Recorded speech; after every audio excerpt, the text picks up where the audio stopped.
You know, during Advent and the rest of the Christmas season, we talk a lot about hope, joy, peace, and love, and those are good, but I think there's one more we can add to that: humility.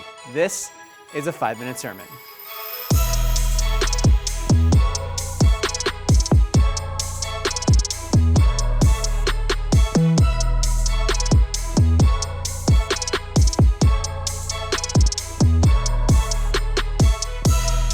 We didn't always think of humility as a big part of the Christmas story, but it's actually a huge part of it. Jesus says this of himself and his incarnation in John chapter 6, verse 38, about the fact that he came here to live as a man, even though he is God. It says this, "For I have come down from heaven, not to do my own will, but to do the will of him who sent me." It's this acknowledgement from Jesus that he came down from heaven for us, that he came down from his throne. And it's amazing that the God of the universe, the God who sent the galaxies spinning, the almighty creator of all things, would come down to a mess, to a broken and hurting world.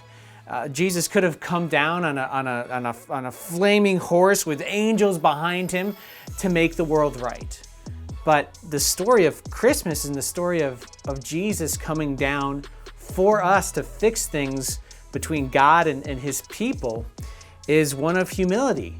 That he came down and was born as a human in a mess. He was born to a humble family. He was born in the most humblest of means. There was no room at the inn, if you know the Christmas story. He was born amongst the animals, no crib to lay him down.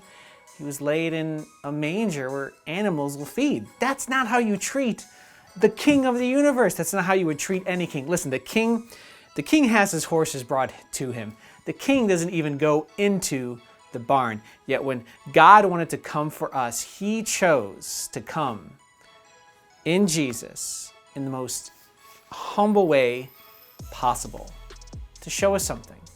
First, just to show his love for us, but also to show us the pattern in which we are to walk. If we are to be God's people, we are to care for others so much that we are to kind of clothe ourselves with humility, to put it on. That's actually what it says in 1 Peter chapter 5. This idea of talking about humility at Christmas actually came to me as my church was finishing up the book of 1 Peter. And in chapter 5, when Peter, the author of this book, is looking to wrap up all he has said to his people throughout the book, he spends the entire chapter just talking about humility.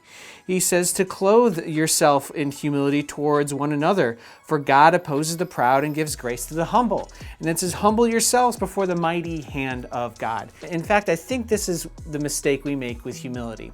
A lot of times we think, oh, we're humble if we think poorly about ourselves. Oh, I'm not good at this, I'm not good at that. We think the humility is the opposite of being egotistical or conceited. But really, what humility is all about when it's talked about in the Bible is not thinking less of yourself, it's thinking less about yourself and more about the welfare of others. That's how Jesus came down. Came down and was born humbly to show his love and care for us. That he was putting the people first, born to a world that he knew was eventually going to kill him. And so we as Christians want to put on the same kind of humility that Christ showed us with his birth, putting others' priorities sometimes before our own. And when we do that, when we are orienting ourselves towards others, we live a much more peaceful life. We live a much more joyful life. We live a much more hopeful life because we're not just obsessed with our own needs and wants, but we're looking out for others. Because that's how God treated us.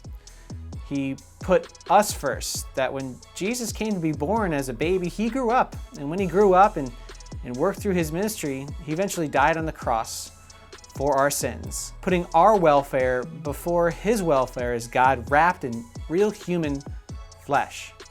And so this season, we might think of expressing Christmas not only with peace, joy, love, and hope, but also humility, looking how we might think of others before ourselves and bless them with the love of Christ. I'm Shane. It's a 5-minute sermon.